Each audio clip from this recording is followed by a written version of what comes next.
Okay, it's for Baseball Rocks and Hawkeye 648. You're talking about killing Iraqis and stuff. First off, it is, extremely rude to ask that question. It's unbelievably rude.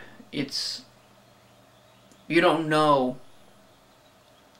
First off, if you don't know that person, if you don't, I know. First off, I'll answer the question. No, I've never killed anybody. I've talked to numerous people who have, and yeah, I've never asked that question. Never once. When you go through basic and you learn and you train to kill, you learn a very healthy respect for death. You learn to accept it, that it's a part of life. Let me turn it off. You know, and you learn to appreciate life, because you know how easily it can be taken. And you begin to understand the psychological dilemmas and things like this to killing.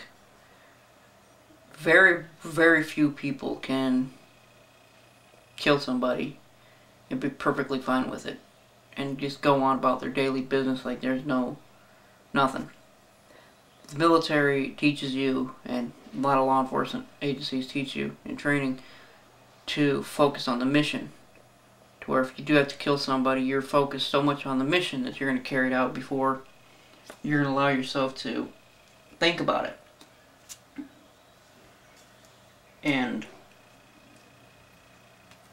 later you sit down and you think, man, I just killed 2, 3 people, 1 person, whatever. And then it takes the toll and it takes the effect on you. One guy I know, he was a sniper during the Gulf War. He's killed 7 people. And we were talking one time, and we'd gotten to know each other, you know. And we were just sitting down talking about guns and stuff. And, yeah, I was talking about the Remington 700, which is the M24 that he carried. And he said, that's a good gun. He goes, you won't believe what a 308 will do to a person's head. And then he began to tell me about it, and tears welled up in his eyes and stuff. And you know, it's a very emotional thing to kill somebody, and you don't know how that person's going to react to bringing those emotions back up. To him, it was a very personal thing. He was a sniper. The one guy he killed, he watched him for like 20 minutes until they would confirm that this was his target. And the guy would just, I think he was going over maps or looking through paperwork and stuff, and then just popped him. It's one thing to kill somebody who's trying to kill you or trying to kill somebody else, but a guy who's just standing there going through paperwork, and you pop him in the head, and you watch his brain splatter all over the wall and stuff. Yeah, it's an emotional trauma. Okay, regardless of who these are, you know, Iraqis, insurgents, Charlie, Joe Scuzzball, it's still somebody's son, somebody's daughter, somebody's father, somebody's mother, somebody's aunt, somebody's uncle. That person has somewhere, someplace, a family, and you just took that. I've seen people who have talked about it like it was no big deal, because that's just their emotional state and their psychological beings. They understand it, they understand why it happened and everything like this, and they can talk about it. I've seen some people that'll break down and cry. I've seen some people that can become extremely violent when it's brought up. You know, I know one guy who was, according to him, he was never in Vietnam. Even though he's got pictures, he's got records of him. You know, I've seen the pictures of him with some of his battle buddies and stuff in Vietnam. You know, but he was never there according to him. Blocked that entire year of his life out. I don't know. I mean, I've seen, you know, just a little bit. I say his DD-214, his discharge papers. All I said was, you know, medals and stuff that he received, and that was it. I don't know what he did over there. I don't know anything. I mean, I'm assuming he was infantry, you know, just from the pictures I've seen of him. You know, I couldn't make out the patches, so I don't even know what units he was with. But, you know, I don't know if this guy's a tunnel rat. You know, I don't know what. But he's blocked that entire period of his life out. And by asking a question like that, you're bringing up a lot of horrible things. And, you know, I do in my video games. It ain't a video game, man. Because as easy it is to kill them, it's the same as easy to kill you. And that's the thing, it's in your mind.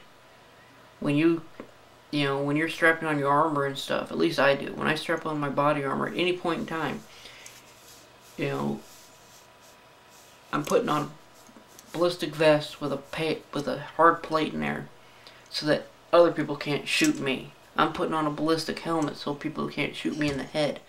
You know, I'm doing all these things so that they can't shoot me. And that runs through your mind. You know,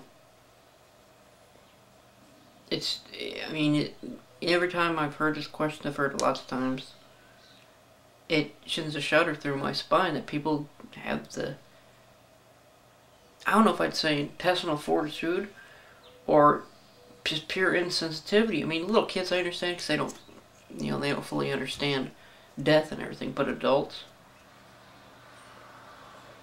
you know, it just, it's really an emotional situation, and it's a question that really should never be asked, except for maybe by a psychologist, you know.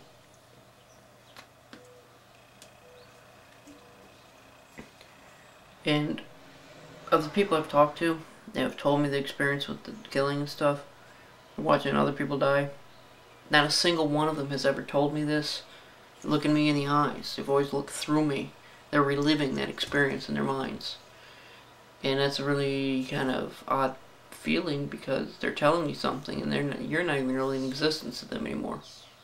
You know, they're back in, you know, 68 and in Da Nang, or, you know, in 92 in Kuwait, or who knows. But yeah, so.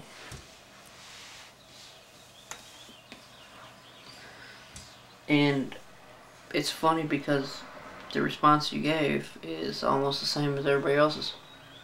When they ask me if I've killed anybody, I ask them, have you? Well, no, but I know, because you're asking me that question, that's why I know. So,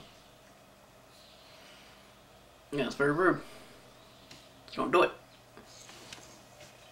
Because you never know, you might ask the wrong person that question and they're going to snap and kill you. Because they're going to see that person's face in your eyes. And it might be that person that was holding an AK-47 at them and they had no other choice. PTSD, post-traumatic stress disorder, could be a horrible, horrible, horrible thing for the person standing in front of them. So, peace out.